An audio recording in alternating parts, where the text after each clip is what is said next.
What is up guys, my name is Ignas, welcome back to the channel. Last week we compared 3 largest dividend paying names from the semiconductor industry, and now I would like to take a deeper look into one of those, Broadcom, ticker symbol AVGO. On the year to date the stock is losing quite some capital, now at minus 34.45%, and we are now pretty much at the 52-week lows of $428.08. But if we zoom out to the last 5 years, it wasn't that bad after all, with the stock higher for 75.35%. Company's market cap is now at $184.5 billion US, and at a price to earnings ratio of 18.84, we currently have a dividend yield of 3.77%.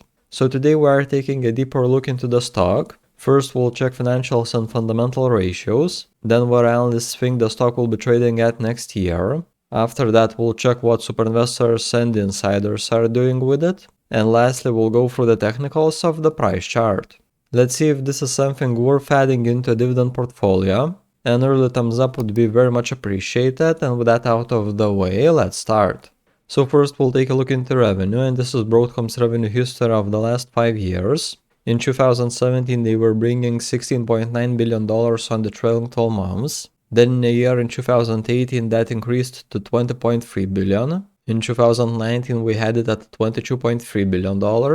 In 2020 we saw it at $23.2 billion. 2021 $26.5 billion. And with the most recent and also the largest quarter ever in, we are now at $31.7 billion on the trailing 12 months. So in the last 5 years there haven't been a quarter which wasn't higher year over year. The best one was in 2018 at 28.7%, and then the worst increase was in 2020 at 1.19%, but overall in the last 5 years, we have only seen growth in the quarters year over year.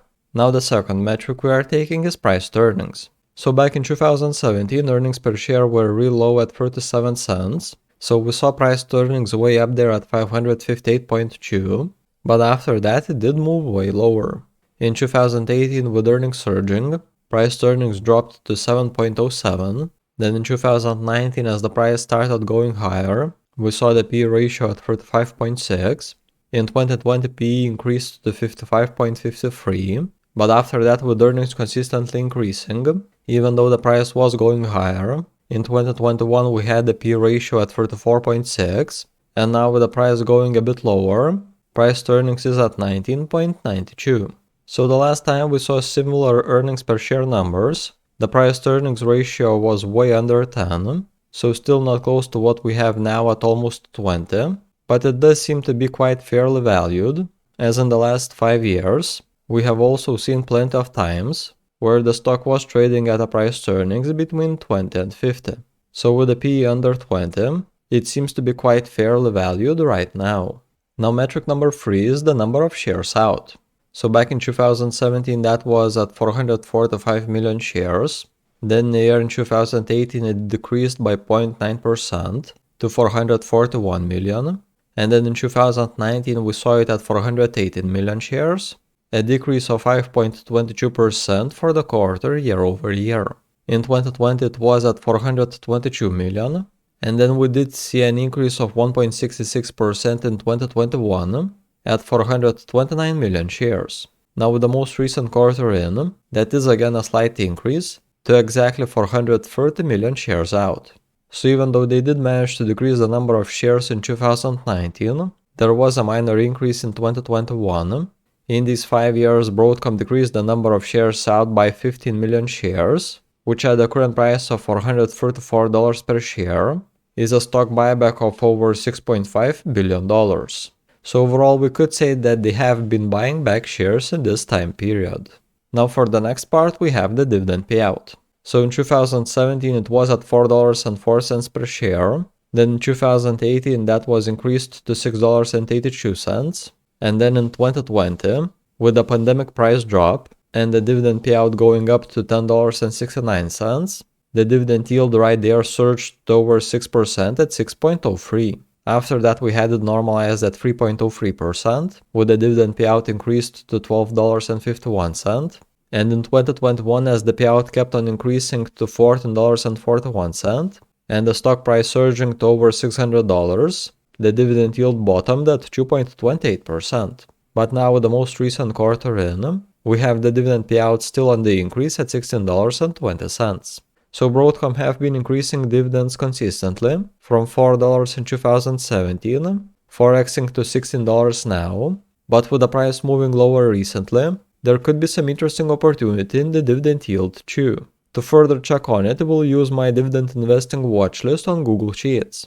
So we are now in my dividend stock watchlist, and this is here the tab for Broadcom. Here we have that same dividend yield history for each quarter of the last 5 years, and out of that we can calculate that on average the stock was trading at a dividend yield of 3.17%. So the worst time to get into the stock was back in 2017, where we saw the dividend yield at 1.81%, under the 5-year average for 42.9%, and best was in 2020 at 6.03%, almost 2xing on the average at 90.22%.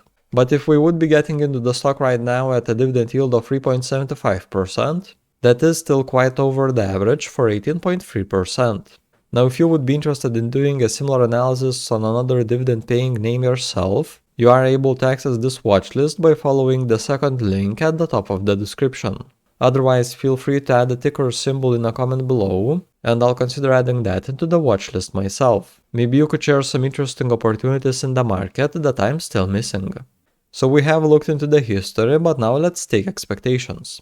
Where do analysts think the stock will be trading next year? So here we have information on 21 price targets from analysts on Broadcom. The targets range from the lows of $540 to the highs of $775 per share. On average, they go for $653.17, and currently the stock is trading at $436.90. This means that on average, analysts expect that next year the stock price should be going up for 49.5%. Now let us take another angle. Here we have earnings per share estimates for next year from 26 analysts, and on average they predict that Broadcom will be bringing in $40.64 per share. If we assume that the P/E ratio remains the same, then analysts expect that Broadcom's share price should be going up by 8.6%. Now for the next part, we are taking a look into Superinvestors. So currently Broadcom is being held by two funds, and unfortunately they both have been decreasing on their positions. Cantillon Capital Management reduced their position by 0.45% and are now holding just over 1 million shares, taking up 4.18% of their portfolio.